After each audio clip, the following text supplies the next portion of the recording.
ખ્રિસ્તમાં વાલા ભાઈઓ અને બહેનો, ફરીને એકવાર આજના વિડીયોમાં પ્રભુ ઈસુ ખ્રિસ્તના નામમાં આપનું સ્વાગત કરું છું. આજે આપણે 15મો ચમત્કાર જે પ્રભુ ઈસુ ખ્રિસ્તે કર્યો એને જોવામાં જઈ રહ્યા છે, જે આપણને લુકની લખેલી સુવાર્તા 5મો અધ્યાય 21 થી 43 કલમમાં જોવા મળે છે.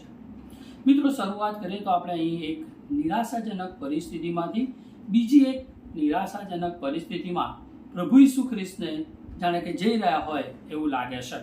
કારણ કે આપણે પ્રથમ પ્રભુ ઈસુ ખ્રિસ્તને તોફાની સમુદ્ર પર પોતાની શક્તિ દર્શાવતા જોયા.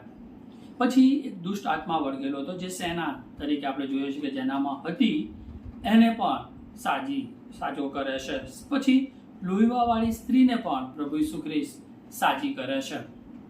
અને અહીંયા પ્રભુ ઈસુ ખ્રિસ્તે સાબિત કર્યું કે કોઈ પણ પરિસ્થિતિનો સામનો કરવા માટે પ્રભુ ઈસુ ખ્રિસ્ત માટે શક્તિ રહેલી છે. એ સામર્થ્ય રહેલું છે કે પ્રભુ ઈસુ ખ્રિસ્ત પ્રત્યેકને સાજાપણું આપે છે. જ્યારે પ્રભુ ઈસુ ખ્રિસ્ત બોલ્યા ત્યારે એક પ્રચંડ તોફાન અને ઉછળતો સમુદ્ર અચાનક શાંત થઈ ગયો. તેમના આદેશથી શૈતાનના એ સકંજરમાં અથવા કેદમાં બંધ એક માણસને મુક્ત કરવામાં આવ્યો. અને તેમના સામર્થ્ય થકી જ તાત્કાલિક એક સ્ત્રી જે 12 વર્ષથી જીવલેણ બીમારી હતી, લોહીવાળી સ્ત્રી હતી, એને સાજી કરવામાં આવી. આ 3 ચમત્કારો સાબિત કરે છે કે પ્રભુ ઈસુ ખ્રિસ્ત નિરાશાજનક પરિસ્થિતિની ઉપર એટલે કે માલિક છે. ઈશ્વરનો આભાર માનો, કારણ કે આપણે એવા પ્રભુની સેવા કરીએ છીએ અથવા એવા પ્રભુને ઓળખીએ છીએ, એવા પ્રભુ સાથેના સંબંધમાં છે કે જેની પાસે બધું જ સામર્થ્ય રહેલું છે, દરેક અધિકાર રહેલો છે. અને જે વાત આપણને માથી 28:18 એફએસી 3:20 જોવા મળે કે સર્વ અધિકાર આપણે માંગીએ કે કલ્પીએ તે કરતાં પણ આપણા માટે વિશેષ કરનાર એ પ્રભુ છે. આપણે એવા પ્રભુની સેવા કરીએ છીએ કે જેમની પાસે અથવા જેમને માટે કશું જ અશક્ય નથી, લુક 1:37 પ્રમાણે. અને મિત્રો, આજનો શાસ્ત્ર ભાગ આપણને બીજી એક નિરાશાજનક પરિસ્થિતિમાં લઈ જાય છે. આ વખતે પ્રભુ ઈસુ ખ્રિસ્ત માણસ માટે જાણીતા એવા સૌથી મોટો દુશ્મન એનો સામનો કરી રહ્યા છે. અને કયો દુશ્મન છે? મૃત્યુ. પરંતુ પ્રભુ એની ઉપર પણ વિજય મેળવે છે. આજે એ ચમત્કાર વિશે આપણે જોવા માંગીએ છીએ. મિત્રો, જેમ જેમ આપણે આપણા પ્રભુને એક પછી એક નિરાશાજનક પરિસ્થિતિ પર વિજય મેળવતા જોઈએ છે, તેમ તેમ આપણા પોતાના ભયાવહ સમય આવે ત્યારે તે આપણને એક આશા આપે છે. હું આજે તમને કલમ 36માંથી પ્રભુના જે શબ્દો હતા, વચનો હતા, એને શીર્ષક તરીકે લેવા માંગુ છું અને તમારી આગળ રજૂ કરવા માંગુ છું કે ડરશો નહીં, ફક્ત વિશ્વાસ કરો. કોઈ પણ પરિસ્થિતિ હોય, બીવાની જરૂર નથી, કેવળ પ્રભુ ઈસુ ખ્રિસ્ત પર વિશ્વાસ કરો. અહીં આપણે એક પિતા જે નિરાશ છે, હતાશ છે, આશા ગુમાવી દીધી છે, એના વિશ્વાસને કાર્યમાં જોઈ શકીએ છે. અને આપણને શીખવે છે કે હું ને તમે પણ આપણા વિશ્વાસને કાર્યમાં મૂકીએ. આપણે જોઈશું કે તેમણે સહન કરેલા સંઘર્ષથી તેમનો વિશ્વાસ એ કેવો પરિપક્વ થાય છે. અહીં આપણે જે શીખીએ છીએ તે જીવનના મુશ્કેલ સમયમાં વિશ્વાસ સાથે ભયને દૂર કરવામાં આપણને મદદ કરે છે. શું શીખીએ છીએ કે જીવનની દરેક પરિસ્થિતિ સંઘર્ષમય હોય, પણ જો વિશ્વાસ રાખીએ તો આપણને એ ભય દૂર થાય છે. એ ભયને દૂર કરવાને માટે પ્રભુ પર રાખેલો ભરોસો, વિશ્વાસ અથવા આધાર આપણને મદદરૂપ બને છે. અને આ શાસ્ત્રપાઠ જેમ જેમ આપણે જોઈશું આગળ, તેમ તેમ આ પિતાનો વિશ્વાસ કયા તબક્કામાંથી પસાર થાય છે તેના પર આપણને ધ્યાન દોરવા માટે મદદ કરે છે. અને મિત્રો, આપણે અહીંયા 3 બાબતો જોવા મળે છે. The conception of his faith 21 થી 24 કલમમાં, 24 થી 35મી કલમમાં the confusion of his faith એ જોવા મળે છે. અને 36 થી 43 કલમમાં the confirmation of his faith. તો આપણે 21 થી 24 કલમનો પહેલા અભ્યાસ કરીએ કે the conception of his faith. એની જે કલ્પના ધારણા હતી, બરાબર, વિશ્વાસની, એને આપણે તપાસીએ તો પ્રભુ ઈસુ ખ્રિસ્ત હમણાં જ દરિયામાં એક રાત વિતાવીને પાછા ફર્યા છે. અને તે તથા તેમના શિષ્યો તળાવની પેલી ગમ અથવા બાજુ ગયા, જે આપણને માર્ક 4:35-41 કલમમાં જોવા મળે છે. જ્યારે તે ત્યાં ગયા ત્યારે પ્રભુ ઈસુએ એક અશુદ્ધ આત્મા વળગેલા માણસને શેતાનના પંજામાંથી છોડાવ્યો, જેના પર દુષ્ટ આત્માઓ હતા, જે માર્ક 5:1-20 કલમમાં આપણને જોવા મળે છે. હવે પ્રભુ ઈસુ ખ્રિસ્ત કફરનહૂમ પાછા ફર્યા છે અને તરત જ લોકોનું ટોળું તેમને મળે છે. કેટલાક તેમના વચનો સાંભળવા માટે ભેગા થાય છે, તો કેટલાક ચમત્કારો અનુભવવાની આશા સાથે આવ્યા છે. બધા પ્રભુ ઈસુ ખ્રિસ્તને જોવા માટે આવ્યા છે. અહીં આયરસ નામનો એક વ્યક્તિ છે, એક માણસ છે, જે પ્રભુ ઈસુને ઘેરી લે છે. આખી ભીડ એમને તે ભીડમાં એ પ્રભુની પાસે આવે છે. તે એક એવો માણસ છે કે જેનો થોડો વિશ્વાસ એ ખૂબ મોટો વિશ્વાસ થવાનો હતો. મિત્રો, અહીં આપણને 21-24 કલમમાં બે બાબતો શીખવા મળે છે. The direction of his faith, તેનો વિશ્વાસ કઈ દિશામાં જઈ રહ્યો છે. બીજું, the depth of his faith, તેનો વિશ્વાસની ગહેરાઈ અથવા ઊંડાઈ એ કેટલી છે એ પણ આપણને જોવા મળે છે. 22મી કલમ અને 23મા કલમના પહેલા ભાગમાં આપણે એના વિશ્વાસની દિશાને આપણે જોઈ શકીએ છીએ. જો તમારી પાસે બાઇબલ છે તો આ વિડીયો પોઝ કરીને કલમ તમે વાંચી શકો છો. આ માણસ કોણ હતો? તો કે છે સભાસ્થાનનો અધિકારી હતો. 22મી કલમમાં જોવા મળે છે. આનો અર્થ એ થાય કે સભાસ્થાનના કામકાજનું સંચાલન કરનાર એ અધિકારીમાંનો એક વ્યક્તિ હતો. તો કોઈ પાળક નહોતો, પણ તે સભાસ્થાનની સેવામાં ભાગ લેનાર વ્યક્તિ હતો. સભાસ્થાનમાં બધું વ્યવસ્થિત અને તૈયાર રહે તેની ખાતરી કરવાની જવાબદારી આ વ્યક્તિની હતી. તે તેના સમુદાયમાં એક મહત્વપૂર્ણ માણસ અથવા વ્યક્તિ હતો. અને આ આયરસ નામના વ્યક્તિ પાસે એક સત્તા, વિશેષ અધિકાર, પ્રતિષ્ઠા, પદ અને પ્રસિદ્ધિ તેની પાસે હતી. તે એક ધનવાન માણસ હતો. તેની પાસે પોતાનું ઘર અને તેની પાસે નોકર ચાકરો હતા. તે એક ધાર્મિક માણસ હતો, જે યહૂદી ધર્મનું વિશ્વાસપૂર્વક પાલન કરતો હતો. તેના જીવનના આ ક્ષણે આ બધું હોવા છતાં આયરસને સામાન્ય રીતે ઉપરોક્ત મહત્વપૂર્ણ લાગતી કોઈ પણ વસ્તુ માટે અત્યારે મહત્વ લાગતું નહોતું. બધું જ હતું, તેમ છતાં તેની 12 વર્ષની નાની દીકરી એ મરણ પથારી હતી, માટે આ બધું જ તેના માટે કશું કામનું લાગતું નહોતું. કારણ શું હતું? કે માંદગી અને મૃત્યુ જાણે યાયરસના ઘરનો દરવાજો ખખડાવી રહ્યું હતું. તેની શક્તિ, તેના પૈસા, સમુદાયમાં તેનો મોટો ઉચ્ચ હોદ્દો આ દીકરીની માંદગી અને મૃત્યુ સામે શક્તિહીન હતી.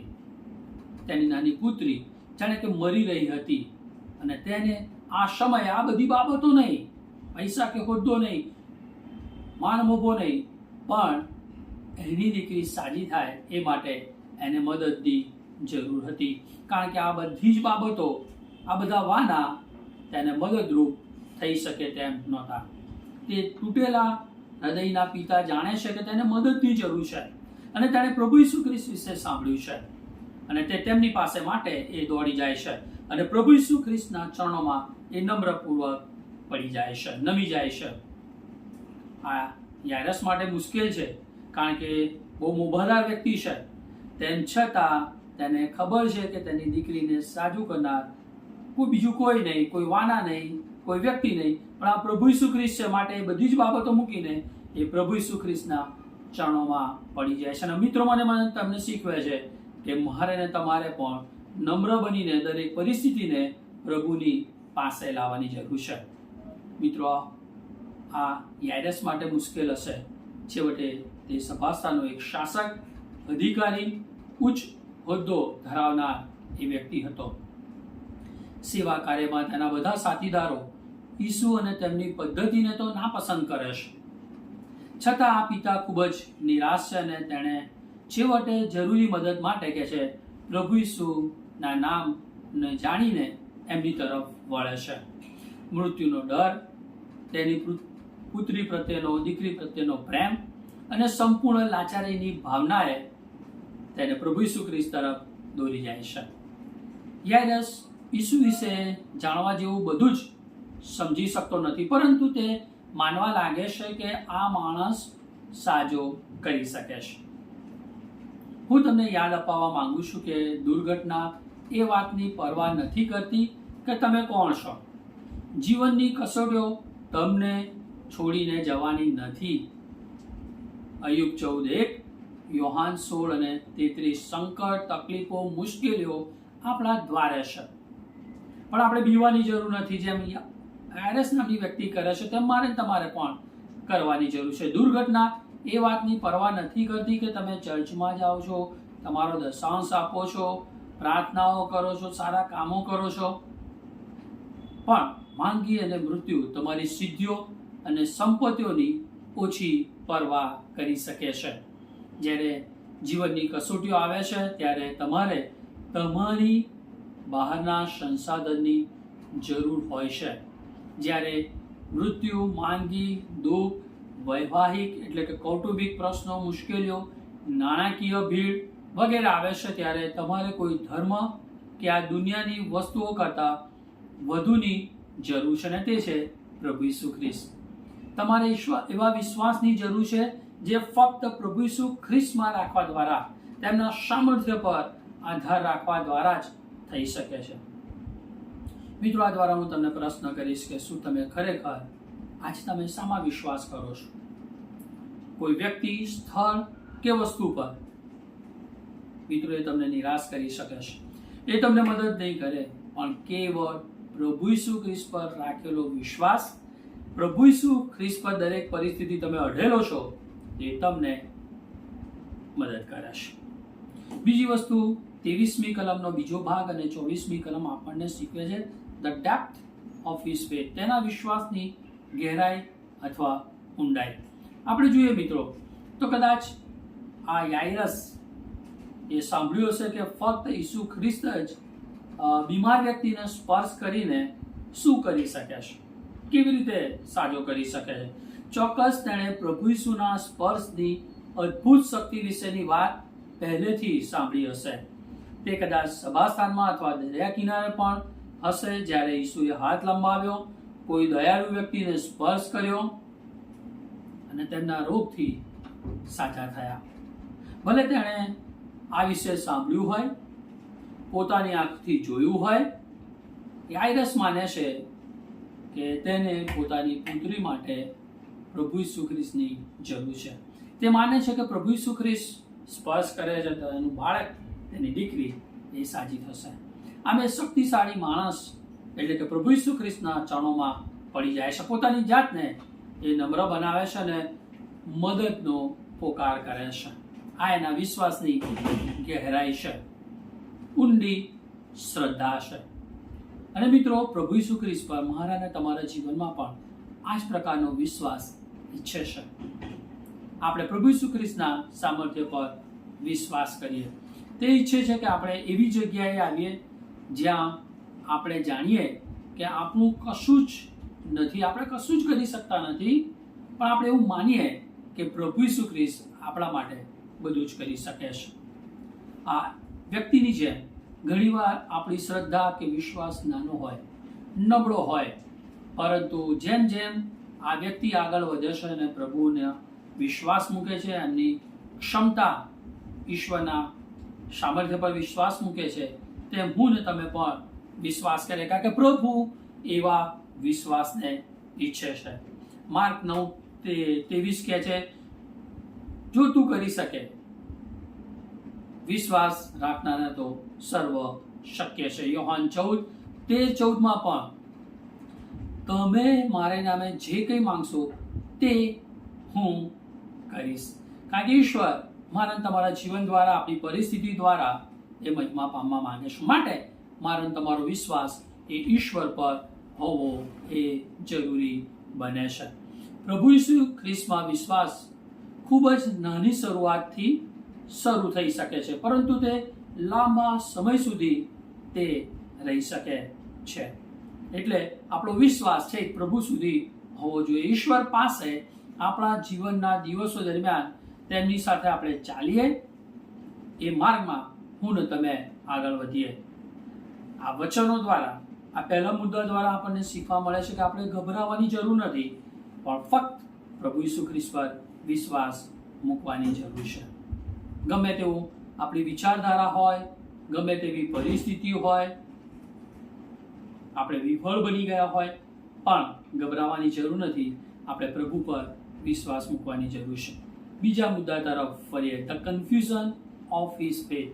24 થી 35 કલમ મિત્રો તમે આ વિડીયો પોઝ કરીને તમારી કલમમાં વાંચી શકો છો. માર્કની લખેલી સુવાર્તા 5મો અધ્યાય 24 થી 35 કલમ. અહીંયા લોહીવાળી જે સ્ત્રી છે એની વાત કરવામાં આવી છે. કોઈકે કહ્યું છે કે જે વિશ્વાસની કસોટી ન થઈ શકે ને તે વિશ્વાસ પર ભરોસો કરી શકાય નહીં. મિત્રો, આ વચનમાં યાયરસના નવા વિશ્વાસની કસોટી થતા આપણે જોઈ શકીએ છીએ. દરેક પસાર થતી ક્ષણ સાથે એક નિરાશાજનક પરિસ્થિતિ વધુ ખરાબ થઈ ગઈ અને જાણે કે જે શ્રદ્ધા નબળી હતી તે તૂટવાના બિંદુ પર લાવવામાં આવી. જે નાનો અમથો વિશ્વાસ હતો, જાણે કે આ પરિસ્થિતિ દ્વારા કે હવે તૂટી ગયો છે, હવે બધું થઈ રહ્યું હોય ને એવું અહીંયા લાગે છે. અને અહીંયા આપણને આ યાયરસ નામની વ્યક્તિમાં બે કન્ફ્યુઝનને આપણે જોઈ શકીએ. કયા કયા કન્ફ્યુઝન? તો confusion by hindering situation, confusion by hopeless situation, જે 24 થી 35 કલમ અને 36મી કલમમાં આપણે જોઈએ છે. કે પહેલી વસ્તુ આપણે જોઈએ, 24 થી 35મી કલમમાં કેમ એ કન્ફ્યુઝ થાય છે? કારણ કે તેની પાસે એક અવરોધક પરિસ્થિતિ આવીને ઊભી રહેશે. પ્રભુ ઈસુ યાયરસ સાથે તેની દીકરીને સાજી કરવા માટે જાણે કે હવે નીકળી રહ્યા છે. તે જતા હતા ત્યારે બહુ મોટી ભીડ ત્યાં જામી જાય છે અને ખૂબ જ બીમાર 12 વર્ષથી ગંભીર લોહીવાળી સ્ત્રી તેમના વસ્ત્રને સ્પર્શ કરે છે અને એ સાજી થઈ જાય છે. જે આપણે 14મો ચમત્કાર આગલા વિડીયોમાં આપણે જોઈ ગયા કે પ્રભુ ઈસુ ખ્રિસ્ત આ સ્ત્રી સાથે અત્યારે વાત કરે છે અને દિલાસો આપે છે અને ત્યાં રોકાઈ રહ્યા છે. અમુક પળો તેની સાથે વિતાવી રહ્યા છે અને જેમ જેમ તે કરી રહ્યા છે વાત એની સાથે, ત્યારે જાણે કે યાયરસ માટે કિંમતી મિનિટો, સમયો પસાર થઈ જાય છે. આપણે કલ્પના કરીએ કે જ્યારે પ્રભુ ઈસુ ખ્રિસ્ત આ સ્ત્રી સાથે વાત કરે છે તો યાયરસ આ વિલંબથી એ કેવી મૂંઝવણ અનુભવતો હશે, કેવો અસ્વસ્થ હશે, શું વિચારતો હશે કે મારી દીકરી ત્યાં બીમાર છે, જો પ્રભુ ઈસુ ખ્રિસ્ત જલ્દી નહીં આવે તો મરી જશે. ઘણી બધી ગળમથલ આપણે ત્યાં જોઈ શકીએ છીએ. હવે તેની દીકરી મૃત્યુની સ્થિતિમાં છે, તેની પાસે વધારે સમય નથી. જાણે પ્રભુ ઈસુ ખ્રિસ્ત આ સ્ત્રી પર ખોટો સમય બગાડી રહ્યા હોય ને એવું આ પિતાને લાગી રહ્યું છે. એવું ખૂબ જ શક્ય છે કે યાયરસ આ સ્ત્રી અને તેની સ્થિતિને જાણતા છે. જો એમ હોય તો તે જાણે છે કે 12 વર્ષથી બીમાર આ સ્ત્રી હતી. તે વિચારી રહ્યો હશે કે તેને સાજા થવા માટે આ પછીના સમયમાં પ્રભુ ઈસુ ખ્રિસ્ત કરી શકે. 12 વર્ષથી તો બીમાર છે, મારી દીકરી એ મરી રહી છે. પછી પ્રભુ એની સાથે વાત કરે, કારણ કે આ વિક્ષેપ પોતાની દીકરીનું જીવન જોખમમાં મૂકી શકે તેમ છે. આ વિક્ષેપ દરમિયાન આ યાયરસના મનમાં શું ચાલી રહ્યું હશે તે આપણે જાણતા નથી, પણ બહુ ગંભીર એ પરિસ્થિતિ એની હશે. તે કદાચ અધીરો બની ગયો હશે, તે બેબાકળો બની ગયો હશે. જો આપણું બાળક પણ બીમાર હોય ત્યારે પણ આપણે આવી બધી ચિંતાઓ એ કરતા હોય છે. આપણી પરિસ્થિતિ આવી હોય ત્યારે આપણે ચિંતા કરીએ એ બહુ જરૂરી છે. આપણે એ વસ્તુને આપણે જાણીએ છીએ. આ પિતાનું હૃદય એ તૂટેલું છે. પ્રભુ જરૂરિયાતને જાણે છે, શું કરવું પહેલા એ પણ જાણે છે. પ્રભુ હાલની પરિસ્થિતિ કેવી છે એ જાણે છે. શા માટે એમને રોકાવું, શા માટે એમની સાથે વાત કરવી, પ્રભુને બધી જ ખબર છે. આપણી પરિસ્થિતિ કેટલી કઠોર છે, કઠિન છે એ પ્રભુ જાણે છે. પરંતુ આ પરિસ્થિતિ દ્વારા પ્રભુ આપણને અહીં કેટલાક પાઠ શીખવા માંગે છે કે ઈશ્વર આપણા સમયપત્રક પ્રમાણે ચાલતા નથી. ઈશ્વર સમય અવકાશના બંદરોથી બંધાયેલા નથી. મિત્રો, તમને આશ્ચર્ય થશે કે પ્રભુ ઈસુ ખ્રિસ્ત પાસે કોઈ ઘડિયાળ કે કોઈ કેલેન્ડર નથી. બીજી વસ્તુ, જીવનનો વિલંબ આપણી શ્રદ્ધા વધારવા માટે રચાયેલો છે. યુસુફને ખાડામાં નાખો, જેલમાં જવું, ગુલામીમાં જવું, પણ આપણે જાણીએ છીએ કે પ્રભુ આ બધી પરિસ્થિતિ દ્વારા એને મહેલમાં લઈ જાય છે અને મિસરનો મોટો અધિકારી બનાવે છે, ઈશ્વરનો મહાન સેવક બને છે. માટે વિલંબ જરૂરી છે. ત્રીજી વસ્તુ, જ્યારે ઈશ્વર તમને ઝડપથી આગળ ન વધારે તો પણ તમારે પ્રભુ પર વિશ્વાસ કરવાનો. ભલે વિલંબ થાય, જલ્દી કામ ના થાય, પરંતુ તે પરિસ્થિતિમાં પણ આપણે પ્રભુ પર વિશ્વાસ રાખીએ. બીજું 36મી કલમમાં કન્ફ્યુઝ બાય હોપલેસ પરિસ્થિતિ અથવા સિચ્યુએશન. 36મી કલમમાં શું થાય છે? આપણે આગળની કલમમાં જોયું તો કે હવે દીકરી મરી ગઈ છે. ત્યારે પ્રભુ ઈસુ ખ્રિસ્ત કહે છે કે તું એ વાત પર ધ્યાન ના આપ, બી નહીં, માત્ર વિશ્વાસ કર.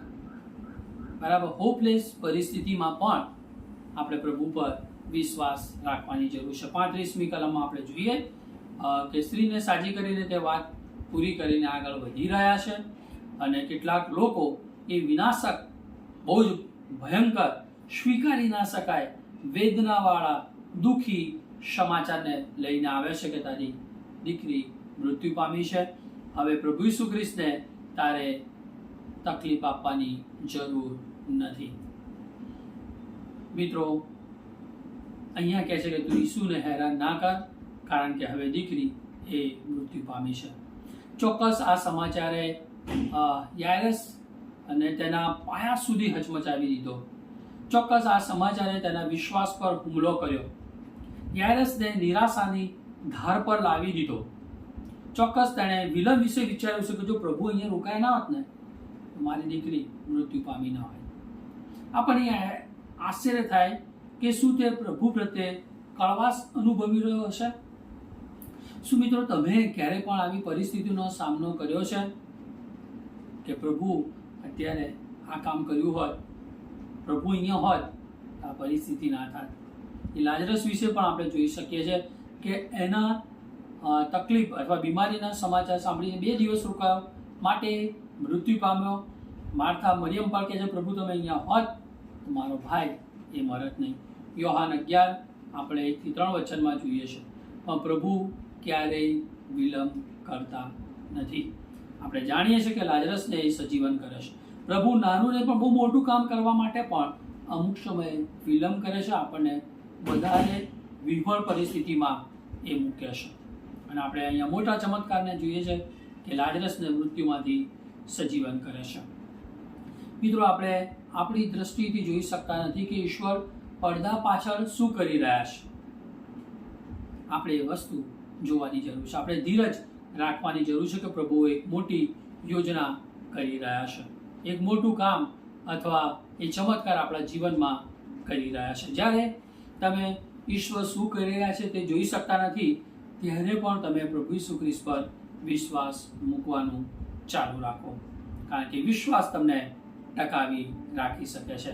જ્યારે તમે જોઈ શકતા નથી કે તે શું કરી રહ્યા છે, ત્યારે પણ ઈશ્વર તમારા અને મારા જીવનમાં તેમની યોજના અને હેતુઓને પૂર્ણ કરવા માટે કાર્ય કરી રહ્યા છે. મિત્રો, ગભરાશો નહીં, પ્રભુ ઈસુ ખ્રિસ્ત પર વિશ્વાસ રાખો. આપણે અહીંયા 2 બાબતો જોઈ ગયા. કઈ? The conception of his faith, the confusion of his faith. હવે છેલ્લો મુદ્દા તરફ આપણે ફરીએ ને તે છેલ્લો છે 36 થી 43 કલમ, the confirmation of his faith. મિત્રો, યાયરસનો વિશ્વાસ નબળો હતો, યાયરસનો વિશ્વાસ ડગી ગયો, પરંતુ અંતે આ પિતાનો વિશ્વાસ એ જીત્યો. તેનો વિશ્વાસ વિજયી બન્યો, કારણ કે તેનો વિશ્વાસ એ પ્રભુ ઈસુ ખ્રિસ્તના વ્યક્તિગતના મૂળમાં હતો. તેનો વિશ્વાસ બીજા કોઈ વ્યક્તિ પર નહીં, પણ પ્રભુ ઈસુ ખ્રિસ્તની પર હતો. પ્રભુ ઈસુ ખ્રિસ્ત તેની સાથે હતા. તેના વિશ્વાસે તેને વિજય મેળવવા મદદ કરી. અને મિત્રો, એની પર આપણે ધ્યાન રાખવા માંગીએ છીએ. અહીંયા પણ આપણે જોઈએ તો 36 થી 39 કલમમાં કન્ફર્મેશન બાય સિવિયસ વર્ડ્સ, એમના શબ્દો પર તેનો આધાર હતો, વિશ્વાસ હતો. પ્રભુ ઈસુ ખ્રિસ્તે લોકોના શબ્દો સાંભળે છે, જે લોકો છોકરીના મૃત્યુના સમાચાર લાવ્યા છે. પ્રભુ ઈસુ ખ્રિસ્ત પણ જાણે છે કે આ યાયરસના હૃદયમાં કયા પ્રકારનો ભય છે, અને ત્યારે પ્રભુ ઈસુ ખ્રિસ્ત કહે છે, બીસ નહીં, માત્ર વિશ્વાસ કર. બહુ અગત્યનું મિત્રો કે પ્રભુ ઈસુ ખ્રિસ્ત કહે છે, યાયરસ, તું જે સાંભળે છે 35મી કલમમાં, 38 થી 39 કલમમાં, તું જે જુએ છે 40મી કલમમાં, તું જે જાણે છે અને તું જુએ છે તેના પર વિશ્વાસ કરીશ નહીં. 35મી કલમમાં તું સાંભળે છે, 38 થી 39 કલમમાં તું જે જાણી રહ્યો છે, જે જાણ્યું છે તે, અને 40મી કલમમાં તું હવે તારી આંખે જે જુએ છે તેની પર વિશ્વાસ ના કર, પણ હું અહીંયા છું, મારી પર વિશ્વાસ કર. સૌથી અગત્યનું છે કે તું જે વિચારે છે તેના પર પણ વિશ્વાસ ના કર, મારી પર વિશ્વાસ કર.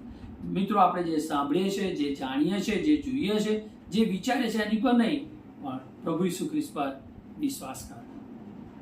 તે કહી રહ્યા છે, યાયરસ, થોડી વાર પહેલા જ્યારે તું મારી પાસે આવ્યો ત્યારે તું મારા પર વિશ્વાસ કરતો હતો, હવે પણ આ પરિસ્થિતિમાં પણ તારી દીકરી એ મરણ પથારી નહીં પણ મરણ પામેલી છે, તેમ છતાં તું મારી પર વિશ્વાસ કર. તેથી પ્રભુ ઈસુ ખ્રિસ્ત અને યાયરસ તેના ઘરમાં ગયા. જ્યારે તેઓ પહોંચ્યા ત્યારે આ શોક કરનારાઓ પહેલેથી જ ત્યાં હતા. શોક કરનારાઓ રડી રહ્યા છે, વાંસળી વગાડી રહ્યા છે, એ ઉદાસ ધૂન એ લોકો વગાડી રહ્યા છે, કારણ કે યહૂદી રિવાજ પ્રમાણે મરણ વખતે ગરીબમાં ગરીબ વ્યક્તિ હોય ને ત્યાં પણ ઓછામાં ઓછી એક વ્યક્તિ એ શોક કરનાર અને 2 વાંસળી વગાડનાર લોકો હોવા જોઈએ કે જેથી એ રડે અને આવી ઉદાસીન એ ધૂન વગાડે. અને આ પરિસ્થિતિ આપણે અહીંયા જોઈએ છે. મૃત્યુ થતાં જ કે જે શોક કરનારા લોકો ત્યાં પહોંચી ગયા છે, તેઓ રડી રહ્યા છે, વિલાપ કરી રહ્યા છે, આક્રંદ કરી રહ્યા છે, ચીસો પાડી રહ્યા છે, અને આ એક હકીકત તરફ આપણને ધ્યાન દોરી રહ્યા છે કે મૃત્યુએ આ ઘરમાં પ્રવેશ કરી ચૂક્યા છે, એટલે કે આ દીકરી હવે મરી ગઈ છે. અને તેઓ ઝડપથી આવ્યા, કારણ કે મૃતકોને સૂર્યાસ્ત પહેલા એ દફનાવવામાં આવતા હતા, અને માટે લોકોનું ટોળું અહીંયા જોઈએ છે. અને મધ્ય પૂર્વના કેટલાક ભાગોમાં પણ આજે આ પરિસ્થિતિ આપણે જોઈએ છે. આ પ્રથાને એ લોકોએ ચાલુ રાખી છે. આપણે એક વસ્તુ ભૂલવી ના જોઈએ કે યાયરસ એ શ્રીમંત વ્યક્તિ છે, તે જાણીતો હોવાથી ભાડે રાખેલા શોક કરનારની સંખ્યા પણ વધારે 1-2 વ્યક્તિ નથી, પણ શોક કરનારાનું ટોળું છે. સાથે બીજા લોકો પણ જોવા માટે પણ ઉમટી પડ્યા છે. અને માર્ક તેમના ઘોંઘાટને એ કોલાહલ તરીકે એ વર્ણવે છે. આ શબ્દ કોલાહલનું વર્ણન કરે છે કે લોકો શોક કરી રહ્યા છે, શોક ચાલી રહ્યો છે. અહીંયા જુઓ શબ્દનો અર્થ થાય લાંબા સમય સુધી જોવાની વાત છે. ઈસુ આ શો અથવા જોઈ રહ્યા છે અને તે જાણે છે કે તેમાં વાસ્તવિકતાનો શોક એ સામેલ નથી. ખરા અર્થમાં એ લોકો રડી રહ્યા નથી અથવા શોક કરી રહ્યા નથી. ખરેખર દુઃખી કોણ છે? તો યાયરસ અને તેની પત્ની છે. પ્રભુ ઈસુ આ દ્રશ્યની નજીક આવે છે અને એક વિચિત્ર નિવેદન આપે છે, અને તે શોક કરનારાઓને કહે છે કે તમે વિલાપ કરવાનું, રડવાનું, વાંસળી વગાડવાનું તમે બંધ કરો. આ નાની છોકરી મરી ગઈ નથી, પરંતુ ફક્ત સૂઈ રહી છે. અને 39 થી 40મી કલમમાં આ લોકો પ્રભુ ઈસુ ખ્રિસ્ત પર હસી રહ્યા છે, પરંતુ ખ્રિસ્તના શબ્દોમાં સંપૂર્ણ સત્ય રહેલું છે. ઘણા એવા છે કે જે મૃત્યુને બધી બાબતોને અંત માને. મૃત્યુ થયું, પતી ગયું. તેઓ તેને સંપૂર્ણ નિરાશાના સમય તરીકે જુએ છે. પ્રભુ ઈસુના મત અહીં અલગ છે. તે તેને ઊંઘ કહે છે, મૃત્યુને ઊંઘ કહે છે. હવે ગેરસમજ કરવાની જરૂર નથી. તે કહેવાતા આત્માના ઊંઘ વિશે વાત કરી રહ્યા નથી. આપણા વિશ્વાસમાં ઘણા લોકો માને છે કે આત્મા શરીર પુનરુત્થાનની રાહ જોવા માટે કબરમાં એક સાથે જાય છે, પરંતુ તે મૂર્ખાએ ભરેલું છે. 2 કોરિન્થી 5:8, 1 થેસાલોનિકી 4:13-17 કલમ તમે વાંચી શકો છો. જ્યારે ઈસુ કહે છે કે છોકરી સૂઈ ગઈ છે, ત્યારે તે મૃત્યુનો યોગ્ય દ્રષ્ટિકોણ દર્શાવે છે. જ્યારે મૃત્યુ કોઈ વિશ્વાસીને લઈ જાય છે ત્યારે શરીર કે છે ઊંઘમાં સૂઈ જાય છે, પરંતુ આત્મા એ પ્રભુની સાથે રહેવા જાય છે. ઈશ્વરના બાળક માટે કોઈ વાસ્તવિક મૃત્યુ નથી. યોહાન 5:24 પ્રમાણે વાસ્તવિક મૃત્યુમાં એ આત્મા ઈશ્વરથી અનંતકાળ માટે અલગ થઈ જાય છે, એટલે કે નર્ક તરફ. રોમી 6:23, બીજો થેસાલોનિકા 1:8-9 કલમ તમે વાંચી શકો છો. આ ઘટનાને બીજું મૃત્યુ કહેવામાં આવે છે. પ્રકટીકરણ 20:10-15 કલમ પણ તમે વાંચી શકો છો. બીજા મૃત્યુનો ઈશ્વરના બાળક પર કોઈ જ અધિકાર નથી, કારણ કે એ પ્રભુ સાથે સ્વર્ગમાં રહેવા જાય છે. જ્યારે કોઈ વિશ્વાસી વ્યક્તિ મૃત્યુ પામે છે ત્યારે તેનું શરીર એ જમીનમાં જાય છે, પરંતુ તેનો આત્મા પ્રભુની હાજરીમાં જીવતો રહેશે. તેઓ મૃત નથી, પરંતુ સૂતેલા વ્યક્તિની જેમ તેઓ આરામમાં છે. તેમના શરીરને ઉઠાડવામાં અને મહિમા આપવામાં આવે તે દિવસની રાહ જોઈ રહ્યા છે. પ્રભુ ઈસુ ખ્રિસ્ત ફક્ત યાયરસ અને ત્યાં હાજર બધાને જણાવી રહ્યા છે કે આ પરિસ્થિતિ પર પણ તેમનો કાબુ છે, અધિકાર છે, સામર્થ્ય છે કે બીમાર સ્ત્રીને સાજી કરવી તેમના પાસે કોઈ સમસ્યા નથી. અશુદ્ધ આત્માના સૈન્યને એ લશ્કરને બહાર કાઢવું તેમના માટે કોઈ સમસ્યા નથી. એ ભયંકર સમુદ્ર એટલે કુદરતી પરિસ્થિતિને શાંત કરવા માટે પણ તેમની પાસે અધિકાર છે. તો આ પરિસ્થિતિનો પર પણ એમનો અધિકાર છે. મિત્રો, આપણા માટે કેટલો મોટો અહીંયા પાઠ છે કે ગમે તેવી પરિસ્થિતિ આપણી હોય પણ આપણે બીવાની જરૂર નથી, કારણ કે બધી પરિસ્થિતિની ઉપર આપણા પ્રભુ છે. જો આપણો પ્રભુ સાથે સંબંધ છે તો આપણે ગભરાવાની, બીવાની જરૂર નથી. આપણો વિશ્વાસ એ પ્રભુ પર રાખવાની જરૂર નથી. આપણી દરેક નિરાશાજનક પરિસ્થિતિનો સામનો આપણે કરી શકીએ છીએ, કારણ કે પ્રભુ આપણી સાથે છે. અહીંયા પ્રભુના શબ્દો છે કે તમારે બીવાની જરૂર નથી, તમારે કેવળ મારી પર વિશ્વાસ રાખવાની જરૂર છે. મિત્રો, કેટલીક બાબતો આપણને અહીંયા શીખવા મળે છે કે શું તમને કોઈ જરૂર છે? તો તેમણે અહીંયા કહ્યું છે કે તે તેને પૂર્ણ કરશે. માથી 6:25-34, ફિલિપી 4:19. તમે ફક્ત મારી પર વિશ્વાસ રાખો. શું મિત્રો તમને ડર છે? તો તેમણે કહ્યું છે કે તમને ક્યારેય હું ત્યાગી દઈશ નહીં, મૂકી દઈશ નહીં. હિબ્રુ 13:5 એ પણ કહે છે કે તેમના પર વિશ્વાસ કરો. શું મિત્રો તમારા માટે બધું નિરાશાજનક લાગે છે? તો તે કહે છે કે તે નિષ્ણાંત છે, એ પરિસ્થિતિની ઉપર છે. એફએસી 3:20 એ પણ કહે છે કે તમે એની પર વિશ્વાસ રાખો. મિત્રો, પરિસ્થિતિ ગમે તે હોય, તમે તેમના પર સંપૂર્ણ વિશ્વાસ રાખો. તમે હંમેશા યોગ્ય કરવા માટે પ્રભુ પર ભરોસો રાખી શકો છો. ઉત્પત્તિ 18:25 કહે છે તેમના પર વિશ્વાસ રાખો. આ ત્રીજા મુદ્દામાં બીજી બાબત આપણને શીખવા મળે છે. પહેલા વર્સ જોયું, અત્યારે 40-43મી કલમમાં વર્સ જોઈએ. Confirmation by the saviour's work. શું કાર્ય એમને જોયું? તો પ્રભુ ઈસુ ખ્રિસ્ત શોક કરનારાઓ અને લોકોને બહાર મોકલે છે. તે છોકરીની માતા યાયરસ, પિત્તર, યાકૂબ અને યોહાનને લઈને જાય છે, અને છોકરી જે રૂમમાં હતી ત્યાં તેઓ પ્રવેશ કરે છે, અને તેણે તેનો હાથ પકડીને કહ્યું, તાલિથા કુમ, નાની છોકરી, હું તને કહું છું કે તું ઉઠ. તાલિથા એ હિતાળ શબ્દ છે, પ્રેમાળ શબ્દ છે, જેનો અર્થ થાય નાની છોકરી અથવા યુવાન કન્યા થાય. અને કુમ અથવા કુમી એ શબ્દનો અર્થ થાય કે ઉઠવું અથવા ઊભું થવું. પ્રભુ ઈસુએ આ શબ્દો દ્વારા 12 વર્ષની નાની દીકરીને, જુવાન દીકરીને મૃત્યુમાંથી સજીવન કરી. મિત્રો, આ ઘરમાં એ શોક જોઈને પ્રભુ ઈસુ ખ્રિસ્તને તે પરિસ્થિતિ પર કરુણા આવી, અને કહે છે આ નાની છોકરીના આત્માને તેના શરીરમાં પાછો લાવ્યા.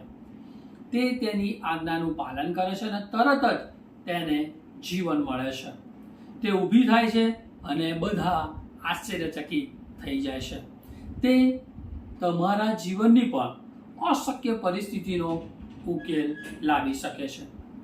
તે અવિશ્વસનીય જરૂરિયાત જે તમને ખૂબ મોટી લાગે છે તે પણ તે પૂરી કરી શકે છે. અહીં મિત્રો આપણને બે વિચારો છે જે આપણને શીખવા મળે છે. આપણે સમજીએ અને આપણા જીવનમાં આ બે વિચારોને આપણે અનુભવીએ, એનો અમલ કરીએ કે પ્રભુ ઈસુ ખ્રિસ્ત તમારી ગમે તે પરિસ્થિતિ હોય એની કાળજી રાખે છે. હિબ્રુ 4:15-16, પહેલો પીતર 5:17.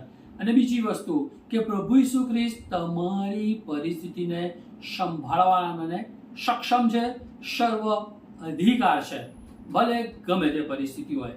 Look 1:37, FSC 3:20. મિત્રો આ કલમો વાંચો અને તમને એ ઉત્તેજન આપશે. તમારી ગમે તે પરિસ્થિતિ હોય પણ તમને પ્રભુ પર વિશ્વાસ રાખવાને માટે તમને ઉત્તેજન અને પ્રેરણા આપશે. મિત્રો આ ત્રણેય મુદ્દા દ્વારા આપણને શું શીખવા મળે છે? તો ટૂંકમાં જોઈએ તો 43મી કલમમાં તેઓને ચેતવણી આપે છે કે કોઈ એ ન જાણે, કયો આ ચમત્કાર ના જાણે. એમ આ બાબતોને શાંત રાખવા પ્રભુ ઈસુ ખ્રિસ્ત માંગે છે. તેમણે તેમને આવું કરવાનું કહ્યું તેના ઘણા કારણો હતા.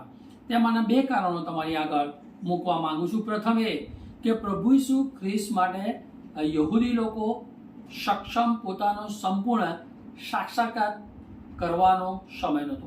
એ લોકો જાણે નહીં અત્યારે કે પ્રભુ ઈસુ ખ્રિસ્ત કોણ છે. અહીં સિદ્ધાંત શું છે કે ઈશ્વર હંમેશા યોગ્ય સમયે કામ કરે છે. તમે એટલે કે તમારા અને મારા જીવનમાં પણ એ પ્રભુ યોગ્ય સમયે કામ કરે છે. તે દરેક વખતે જે કરે છે તે યોગ્ય સમય હશે. એ પહેલા નહીં કે પછી પણ નહીં.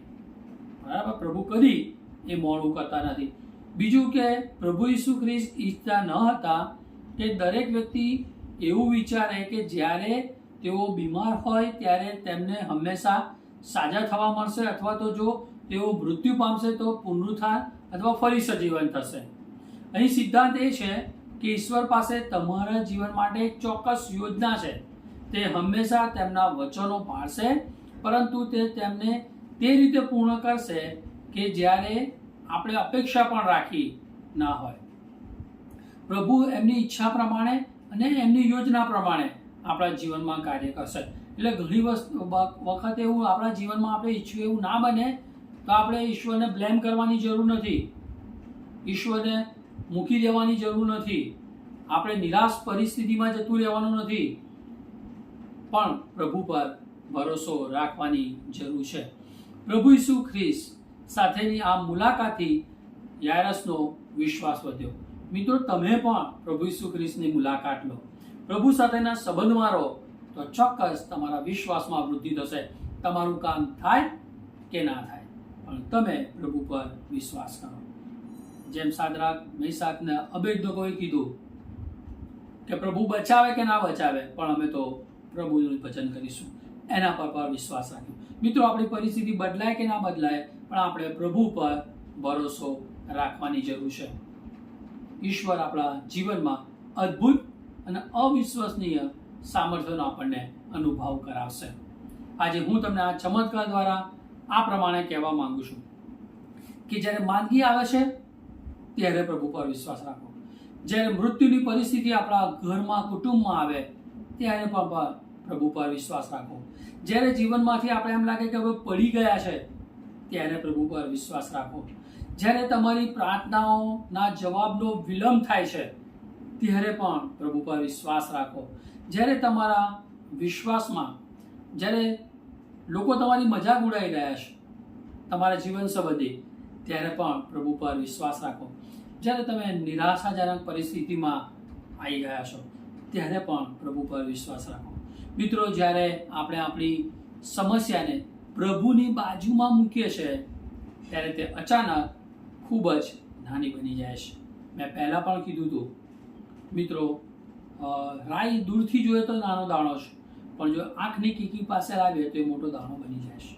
માટે આપણે આપણી પરિસ્થિતિને આપણી દ્રષ્ટિ પ્રમાણે નહીં, પણ પ્રભુની દ્રષ્ટિથી જોઈએ, પ્રભુના હાથમાં મૂકીએ તો કોઈ પણ બહુ મોટી પરિસ્થિતિ પણ આપણને એક સૂક્ષ્મ અથવા ન જીવી લાગશે, અને પરિસ્થિતિ દ્વારા આપણે પ્રભુને મહિમા આપી શકીશું.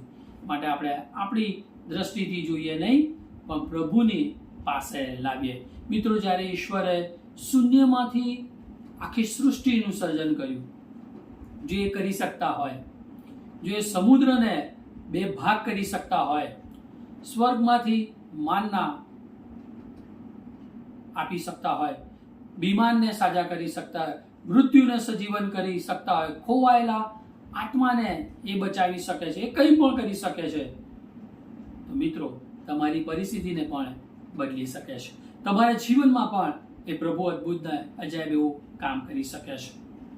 મિત્રો, તમે અહીંયા કદાચ ખોવાયેલા વ્યક્તિ છો, પ્રભુથી દૂર છો, પણ વિશ્વાસ કરીને પ્રભુ પર વિશ્વાસ કરીને પ્રભુના રાજ્યના ભાગીદાર બનીને પ્રભુના કાર્યનો અનુભવ તમે કરી શકો છો. તમારા જીવનોમાં પ્રભુને ઉદ્ધારકર્તા તરીકે સ્વીકારો. જો સ્વીકાર્યા છે પણ નિરાશાજનક પરિસ્થિતિમાં છે, તો એવી પરિસ્થિતિમાં પણ પ્રભુ પર વિશ્વાસ રાખીને પ્રભુની હાજરીનો અનુભવ કરીને પ્રભુના મહિમાને માટે તમારા જીવનનો ઉપયોગ કરો. મિત્રો, તમારે ચિંતા કરવાની જરૂર નથી, કારણ કે તમારી વાર્તાનો અંત અહીં આવવાનો નથી. જો તમે ઈસુ પાસે આવો છો તો તમને બચાવવાના માટે તેમના પર વિશ્વાસ કરો છો, તો તમારા માટે સ્વર્ગ 100% છે. તમારી પાસે એવી સમસ્યા હોઈ શકે છે જેને તમે સાંભળી શકતા નથી, તે તમારા કરતાં મોટી છે, તમારા નિયંત્રણ બહાર છે. કેવળ પ્રભુ એ પરિસ્થિતિને સાંભળી શકે છે. તે સમસ્યાને ઈસુની પાસે લાવો.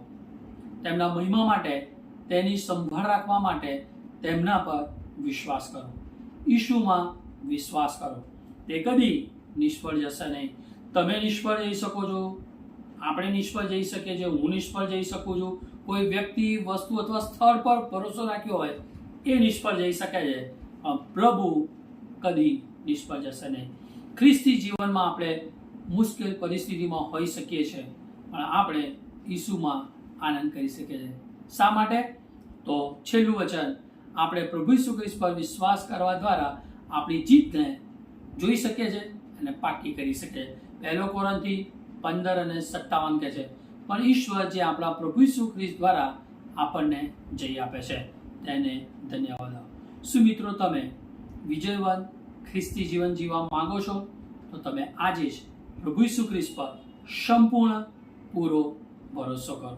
પ્રભુ આ વચન સમજવાના માટે આપ સર્વની મદદ કરે. મે ગોડ બ્લેસ યુ. આમેન.